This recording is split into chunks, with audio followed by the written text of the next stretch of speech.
لاکھوں کمائے گا پھر بھی برکت نہیں ہوگی. دیکھ لو بے نمازی ہائے ہائے کرتے ہیں, برکت نہیں ہے. پھر کیا کہتے ہیں, مولوی صاحب تعویذ دو, پیر صاحب تعویذ دو, سید صاحب تعویذ دو. دیکھو میں تعویذ کا مخالف نہیں ہوں, لیکن جس برکت کو اللہ نے اٹھا لیا, کسی کی تعویذ میں اتنی طاقت نہیں ہے کہ وہ آپ کی روزی میں طاقت برکت لا سکے. جو اللہ اٹھا لے اس کو کوئی واپس نہیں لا سکتا. اس لیے پہلی بات اللہ کے رسول نے فرمائی, روزی سے برکت جاتی. اب گھروں سے برکت گئی, پھر برکت جاتی تو ہم کیا کہتے ہیں, بندش کروا لیں گے کیونکہ کسی نے کچھ کر دیا. میرے بھائی کسی نے کیا کیا, ہم نے خود کیا. اپنے ہاتھوں سے اپنے پیر پہ کڑاڑا مارا. یہ جو بابا لوگوں کے کاروبار چل رہے ہیں نا, ہماری بے عملی کی وجہ سے چل رہے ہیں. جس دن آپ باعمل ہو جائیں گے, بابا کو خود آپ کے پاس دعا لینے کے لیے آنا پڑے گا. یہ بے عمل لوگ کی بات کر رہا ہوں, باعمل لوگوں کی بات نہیں کر رہا ہوں. میرے بھائیوں, جو خود آدھی روٹی اور ایک روٹی کے لیے تمہارے پیچھے بھاگتے رہتے ہیں, آپ مجھے بتائیں اگر کوئی واقعی بابا بن جائے نا, وہ کوئی واقعی بابا بن جائے, وہ پبلک کے پیچھے نہ بھاگے, پبلک اس کے پیچھے بھاگے. یہ جو ہے وہ گاندھی جو چھپا ہوا ہے, اس کے لیے کتنی اناپ شناپ باتیں کرتے ہیں, ایمان کھونے والی باتیں کرتے ہیں, طریقت کے نام پہ اڑگم دڑگم باتیں کرتے ہیں, تمہیں اپنے شکنجے پھانسنے کی کوشش کرتے ہیں. یہ میں تعویذ کی مخالفت نہیں کر رہا ہوں. یہ جو جاہل گوار ان پڑھ, یہ ان کے چکر اور چنگل میں پھنس کر کے اپنا ایمان بھی گواتے ہو. عورتیں جاتی ہے تو عزت بھی گوا دیتی ہے, آبرو بھی گوا دیتی ہے. یاد رکھیں سب بابا ایسے نہیں ہوتے, لیکن آپ دیکھ لیں, ہمیں پتا چلا ہے کہ بعض لوگ بابا گیری کے نام پر زنا کے دھندے کروا رہے ہیں. یہ حالت ہے, صورتحال ہے. خواتین جاتی آبرو دے آتی ہے. آپ کیا سمجھ رہے ہیں حالات کتنے نازک ہیں؟ اصل میں آپ موبائل گیم میں ڈوبے ہوئے ہو. آپ کو اپنے گھر کی خبر نہیں ہے, آپ کو اپنے معاشرے کی خبر نہیں ہے, آپ فیس بک میں ڈوبے ہوئے ہو. آپ کو کیا فکر ہے؟ اللہ اکبر. حالات سے آنکھیں بند کرنے کے لیے یہی تو تمہارے ہاتھ میں کھلونا دیا گیا ہے. اللہ کے بندو, تم تھے تم جدھر رخ کرتے تھے, زمانے کی رفتار ادھر ہو جایا کرتی تھی. اقبال کہتے ہیں دیوان گانے عشق محمد کو دیکھ کر گھبرا گئی یہ گردش دورہ, کبھی کبھی گردن میں ہاتھ ڈالے ہیں باہوں نجوم نے, گزرا ہے ان حدوں سے مسلمان کبھی کبھی.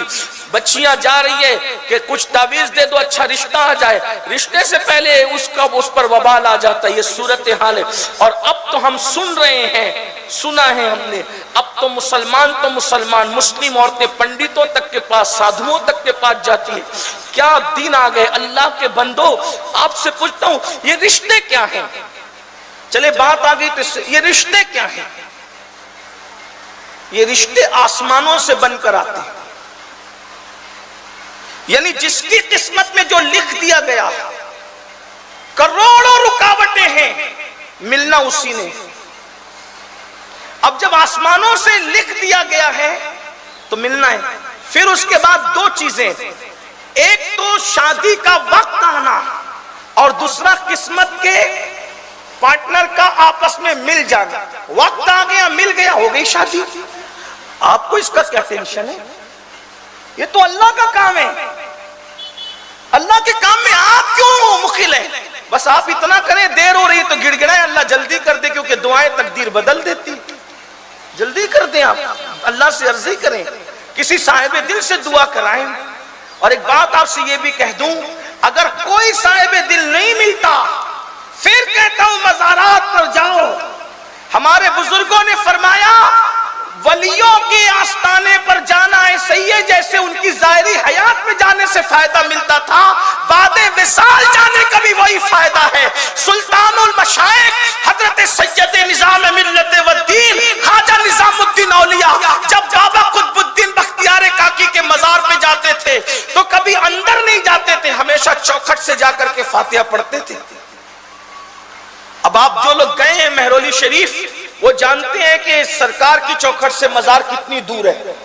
ان چیزوں کو آپ لوگ مانے نہیں مانے اپنی آپ کی بات ہے. اور ایک بات یہ یاد رکھنا, پوری تقریر لوگ مان جائیں یہ ضروری نہیں ہے. کچھ لوگ کہتے ہیں کہ یہ لوگ جب ولیوں کی بات کرتے ہیں تو بہت مبالغہ کرتے ہیں.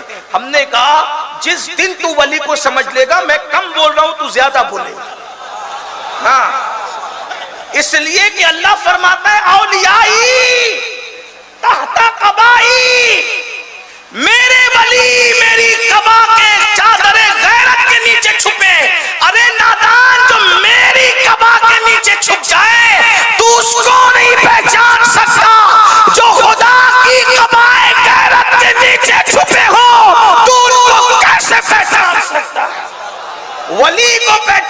کے لیے کم سے کم ولی بننا پڑتا ہے۔ کچھ لوگ ہم سے کہتے ہیں یہ غوث پاک کو زیادہ بڑھا کے پیش کر رہا ہے ہندوستان میں، ایک قادری ہونے کی وجہ سے کہہ رہا ہے۔ میں نے کہا تیرا منہ دے، واللہ قادری ہونے کی وجہ سے نہیں، میری کوئی اوقات نہیں، میں کیا مبالغہ کروں گا۔ تو کہا جب کہا نا کہ وہ مردوں کو زندہ کرتے تھے تو شرک کر دیا۔ کہا ملا جی تو نے سمجھا کیا ہے غوث پاک کو؟ یہی تو توحید یہاں سے بیان ہوتی ہے۔ کہا غوث پاک نے مردہ زندہ کیا تو شرک ہو گیا، یہ کام تو اللہ کا ہے۔ میں نے کہا اللہ دکھائی نہیں دیتا، سجائی نہیں دیتا، سنائی نہیں دیتا۔ جو سنائی دے وہ اللہ نہیں، جو دکھائی دے وہ اللہ نہیں، جو سجائی دے وہ اللہ نہیں، جو سمجھ میں ہے وہ اللہ نہیں، جو گمان میں ہے وہ اللہ نہیں، جو وہم میں ہے وہ اللہ نہیں۔ تو پھر اللہ کو پہچانے کیسے؟ تو اللہ نے اپنے دوست تمہارے درمیان دے دیا۔ عبد القادر ٹھوکر لگائیں گے، قم بإذن اللہ کہہ کے مردہ زندہ کریں گے، تب پتا چلے گا جب عبد القادر کی شان کا یہ عالم ہے تو اس کو بنانے والے قادر کی شان کا عالم کیا ہوگا۔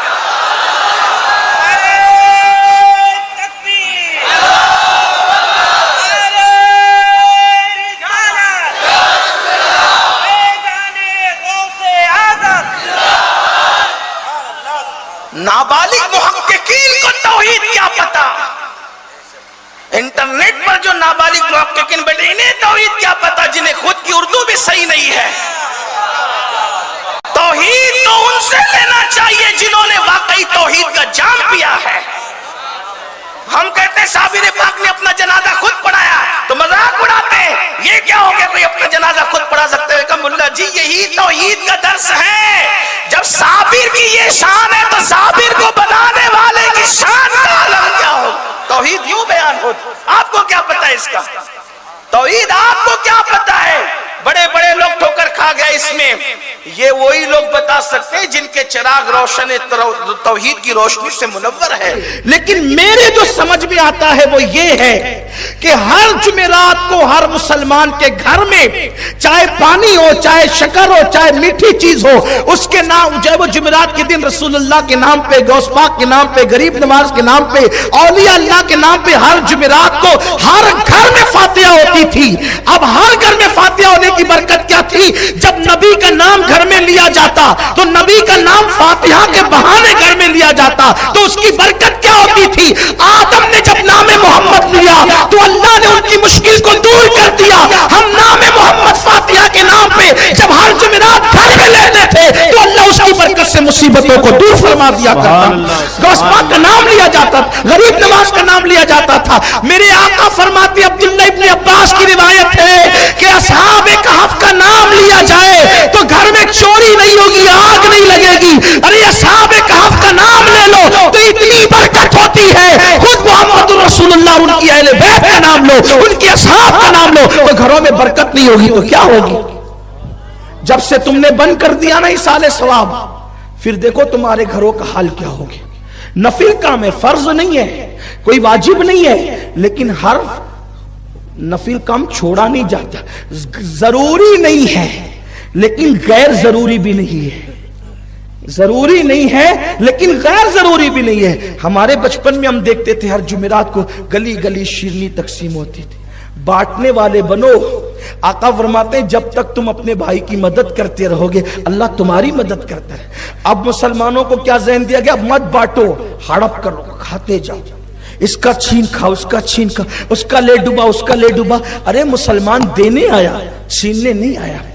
تو یہ بزرگان دین کا طریقہ ہے۔ اچھا ایک اہم بات، اس کا فائدہ کیا؟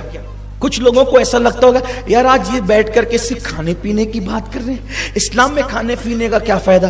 یہ اچھی اچھی غذائیں تم بنا بنا کر پکا پکا کر کھاتے کھلاتے ہو۔ میرے بھائی اس کی حکمت یہ ہے، بہت سارے غریب مسلمان ایسے ہیں جو سال بھر پوریاں پکانے کا کبھی سوچ بھی نہیں سکتے، وہ امام جعفر صادق کی نیاز کی برکت سے ان غریبوں کو پوریاں نصیب ہو جاتی ہیں۔ بہت سارے غریب ایسے ہوتے ہیں جو اچھی اچھی ڈش بنانے کا سوچ بھی نہیں سکتے، لیکن نیاز اور لنگر کے نام پہ ان کے پیٹ میں وہ کھانا چلا جاتا ہے۔ تو کبھی تو کسی کا دل خوش کرو، کبھی تو کسی کو اور یہ بات یاد رکھنا، کھلا کر جتنا سکون ملتا ہے اتنا کھا کر سکون نہیں ملتا۔